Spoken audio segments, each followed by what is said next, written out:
Good morning, everyone. How are you doing today? So glad to see you and to have you join me for today's Coffee Time Career Chat. All right. So, if you are joining for the very first time, my name is Patricia Hayes. I am an executive advisor, career empowerment coach, and authentic networking strategist. And what that means is that I love helping people to get to their next level in their career, in their business, by helping them to become better advocates for themselves, by helping them to feel more empowered where they are so that that can translate to the new role, new position, new responsibilities that they will have, and as well to make sure that they are appropriately incorporating the most underutilized resource that most people have. And that is their professional network. And so I work with people specifically to help them engage, develop, and strengthen their professional relationships so that they are sustainable for the long term and that they are very purposeful and aligned with their personal beliefs and values as they move forward in their professional career and growth. So that said, welcome. And we are cruising right along here for this month, and we are starting on a new topic, and it's going to be a two-parter because when I kind of looked at where we are in today's marketplace and literally the time of the year, there are a lot of graduates coming out. There are a lot of people shifting in their professional relationships and their careers, very much so. So I wanted to get into addressing this concept of networking into new beginnings. And so today will be part one, and next week you will see part two of that session. And today's session, we're really going to focus on more of the, what is the word, kind of the philosophical things behind the scenes, because a lot of times this is where we get caught up, and these are the things that will keep us from moving forward. So it doesn't really matter if you have all the best strategies and tactics in the world, if your mindset is jacked up and you don't know where to go, or you're feeling stuck even in the midst of such a great transitional time. So that's what we're going to focus on this time. And then next week, we'll talk about some very specific strategic moves and activities that you can take, the actual actions that you can take as you move forward in your new environment, your new opportunities, and all of that stuff. So that said, one of the first things that came to me in looking at trying to address this topic is the fact that while at the same time it can be really seen, like this is great. I'm so, super excited about being able to move into a new role or to assume a new responsibility. Quite frankly, the feeling that truly comes up first is fear, right? It normally is like, oh my God, what if I can't do this? Oh my goodness, what have I got myself into? Or, some such thing. It's very common. It's absolutely human.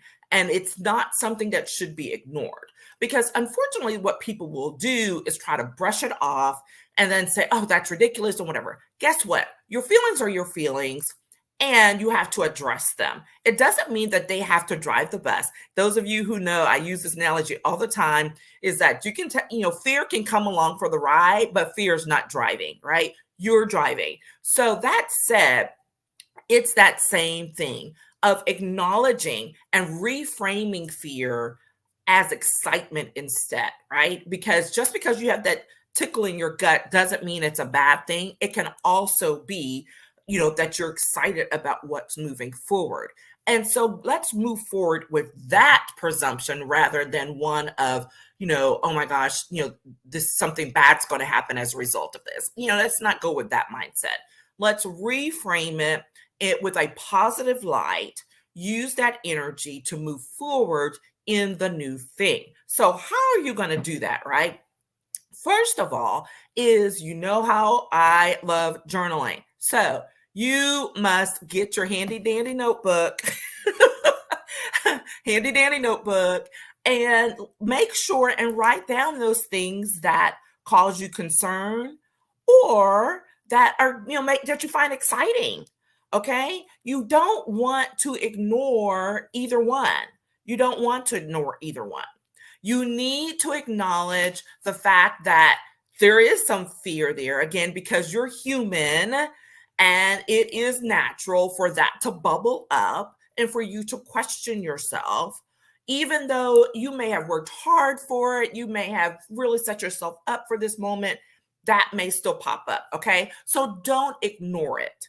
Don't ignore it. So get your journal, get some paper, get some notes, write it down. All right, as well as the flip side of that, which is what about this now excites you, right? What led you to this point that you're like, oh my gosh, this is so fantastic. And you can still say, I can't believe this is actually happening.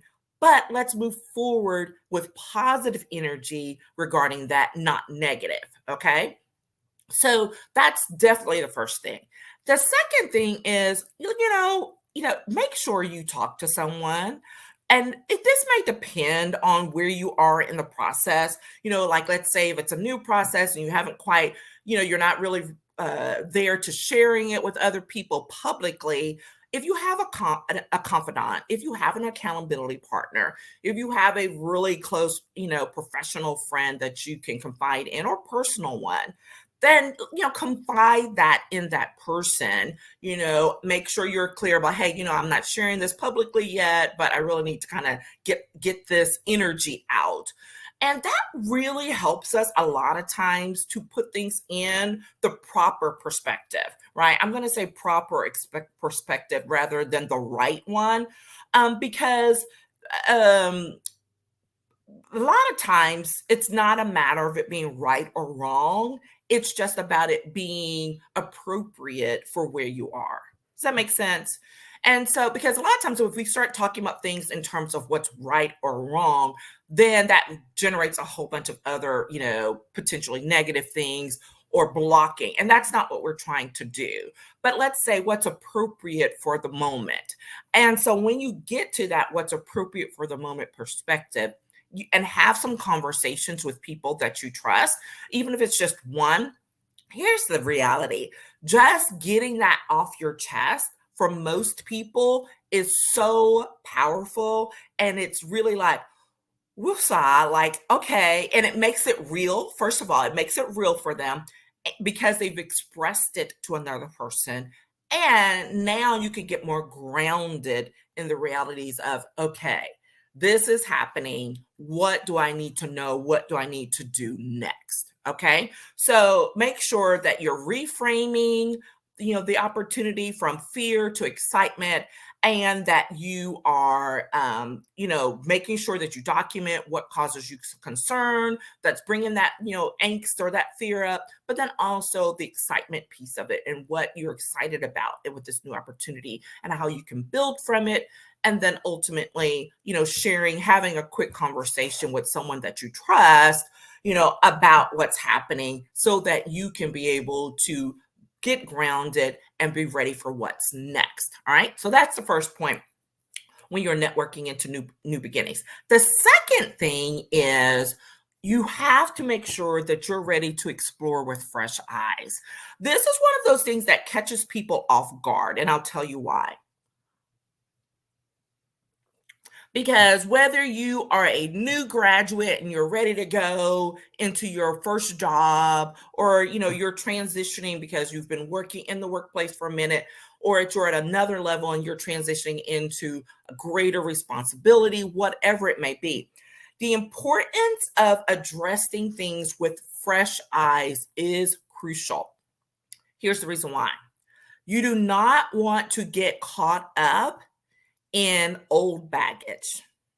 Now, that's not to say you cannot or that you should not acknowledge what's happened before, as it laid a foundation for where you are today. All right. I'm always going to say that you have to acknowledge what's gone on before, acknowledge it as a part of the foundation of who you are professionally and maybe personally, and how it affects your perspective.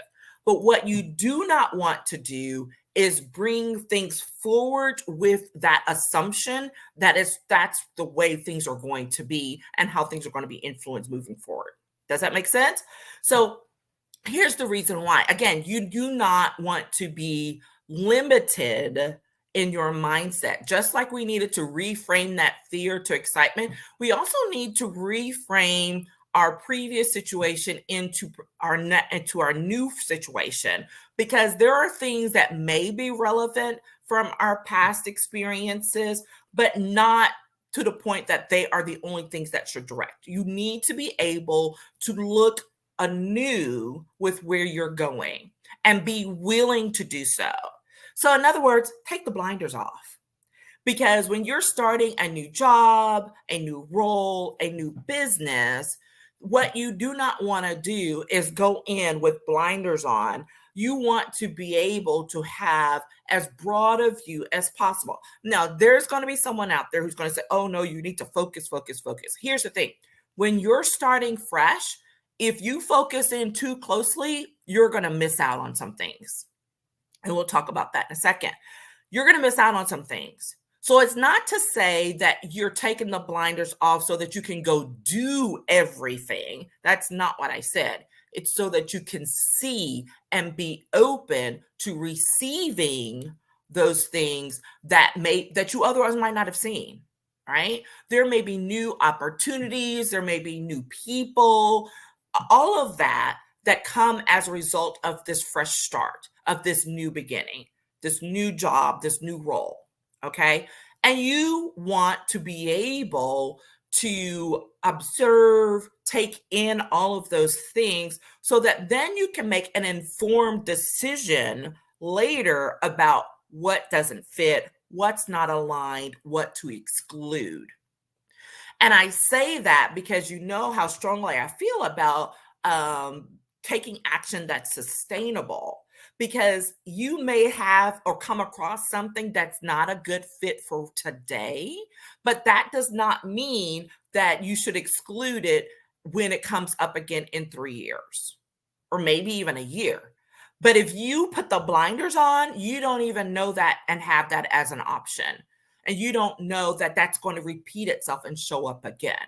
So this is why it's important when you're starting fresh, right? Whether you're a brand newbie straight out of school or you're someone who's leveling up into a new role and new responsibilities, is make sure that you are exploring things with fresh eyes, that you are open to receiving some new things, okay, so that you can make those informed decisions about what to move forward with today versus something that may be, when this is a strategic planning term, when you put something on a parking lot, right? Which means you're like, that's not appropriate for right now, but I may need to come back to that. So let's put that in the parking lot versus something that you actually was like, this is not aligned with who I am, what I'm planning to do or whatever. All right.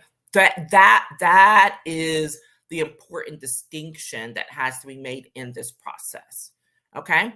And there's so many new things going on. The last thing you want to do is like, oh my gosh. And this is not to have you be overwhelmed. Okay. It's to have you, take in those things. And it may seem a little overwhelming, but again, when you're taking your time, this is not about jumping straight in. This is about taking things in, being observant, so that then you can make those decisions where you can distribute things as they need to be when it comes to professional relationships, opportunities, whatever it may be. Okay? All right. So that's the second thing. Make sure that you're willing to explore with fresh eyes. The third thing that we're going to talk about today is being open to making a new commitment. Now, someone might say, wait a minute, aren't we talking about the fact that I'm already starting a new job or a new project or whatever it may be? Yes. But even within that, there may be opportunities that you were not privy to previously. There may be new people, new mentors, new opportunities that you were not privy to before. And so that's going to bring up this possibility of making a commitment to something even within the new job. Okay. So let's say, for example, you're starting a brand new project. whatever, and you're getting, an opportunity to, lead a committee within that. Okay. Or let's say you've up leveled in a position and you are in a senior role now in your organization. And so you're like, okay, there's so many things going on and I'm doing it. But there may come this opportunity to either, let's say, mentor someone, all right, or maybe in the marketplace, now that you're considered a leader in this industry, this topic, or whatever, and so you may be asked to take on another leadership role in that. Okay. Now, don't be afraid to make a new commitment, but do be very deliberate about it. Okay. So that's to say, don't jump at the first thing that comes out, because the likelihood of you getting exposed and offered to do a lot of things is high. And here's the reason why. People love fresh blood, right? New energy. So it's like, oh, can you do this? And oh, we need you to do that. Okay. Even if you are fresh out of college, be deliberate about the new opportunities that you take on. We have a habit, especially as newbies, to take on a lot of things, and then we wear ourselves out, we burn out, or we find out, we've taken on something and it's not a good fit. So even if you are fresh in your new role as a brand new person versus someone who's taking on a brand new leadership role, don't feel obligated to take on everything that comes your way. Okay. But because you've taken an opportunity to gain a new perspective and to explore with fresh eyes, like we talked about in the second point, here's now your opportunity to decide, okay, I'm going to take on a new commitment that is aligned with where you want to go with this position in your career, with your profession, right, in your business. And that will also feed you in terms of professional growth. And when you think of things in those terms, right? What's going to help you with your professional growth personally, but that also is aligned with where you're headed or where you want to go professionally or with the new job, if it's giving you exposure to some new leaders, some new opportunities, things like that, that will help you to narrow that focus naturally, as opposed to just jumping in and saying yes to everything, right? Be deliberate, be willing to say no if it's an option. Now, if your boss is telling you, hey, we need you to go do X, then dig deeper, right? Maybe you don't have the option of telling your new boss no on this new project, but be really specific and clear about what the role entails and whether it's going to potentially conflict with other things that may come up, or if it's going to be like, hey, you want me to give 100% to this, or am I giving 20% because something else is coming along the way? All right. Ask the questions. So be okay with making a new commitment, but be deliberate about making that choice and or asking the right questions to know where your role, with your time, what your personal commitment needs to be to it within the perspective of this experience. Okay. So there we are. We're networking into new beginnings, and we've gone with a little bit more philosophical approach this time. And next week, we'll talk more about, in part 2, about some of the specific strategic actions that you should take when you are going into a new role. Okay. And I love that part because I've been working with a few clients specifically on this. It's super exciting. And it's work that applies whether you are first starting out as a brand new graduate or someone who's leveled up and you're further along in your career. Some of those foundational things remain true regardless. And I'll be sharing a little bit of that with you in next week's session. So there we are. How time flies when you're having fun. I look forward to following up with you all. If you have any questions, do not hesitate to hit me up in the comments or in the DM as usual. And if you're interested in setting up a consultation to help you facilitate some transitions that you're going through professionally, happy to have a chat with you and look forward to following up with you later. Okay, take care, and I'll talk with you all later. Bye bye.